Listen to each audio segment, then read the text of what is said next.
বোলে তই হা মোক কাষ্টমাৰৰ কথা কয় তই মানে দালাল হয় কেইজনী হেৰি দালালত 20 টকা 10 টকাকৈ বেছি আছে কচোন হা তই নাৰী ব্যৱসায় কৰ মানে যোৰহাটৰ নাৰী ব্যৱসায় অসমৰ ডেকা আজিহে গম পালোঁ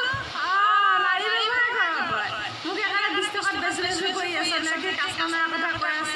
যোনে নাৰী ব্যৱসায় কৰে সেইবিলাকেহে গম পায় এইবিলাকৰ কথা 20 টকা 10 টকা তইতো মোক 20 টকা বেচিম বুলি কৈছ তইতো ঘৈণীয়েৰক 5 টকাত বেছি দে ঘৈণীয়েৰক গম পাইছ নাই অসমৰ ডেকা 5 টকাত বেছি দে তাতকৈ বেছি নাপাওঁ তই গম পাইছ মই যদি 20 টকা পাম ঘৈণীয়েৰে 5 টকা পাব তই এতিয়া মোকটোতো সপোনতো নাপাওঁ তই 20 টকা সপোন কি মানে 10জনক লাগিলেও 20 টকা নাপাওঁ ঘৈণীয়েৰকে 5 টকাত বেছি থাক তই এনেও দালাল হয় মাইকী দালাল চব জান তই কাষ্টমাৰৰ কথা জান 20 টকাত বেচাৰ কথা জান কাষ্টমাৰ কেনেকৈ পায় সেইটো শিকাই দিছ বা গুৰুজী মানি লৈছ দেই মোক শিকাই দিছ এইবিলাক কথা হা বুজাবহে লাগে ডাঙৰ হয় হা শিকাইছ সেইবিলাক বেয়া কথা লাজ নালাগে মোৰ পাপাৰ কথা ক মোৰ পাপাটোৰ নিচিনা নহয় মোৰ পাপা আজিলৈকে মোক টুপ এটা কৰিবলৈ দিয়া নাই গম পাওঁ হা মোক আজিলৈকে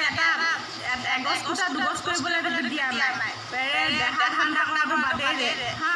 যি লাগে তাকে মুখৰ আগত দিছে আনিবলৈ যি লাগে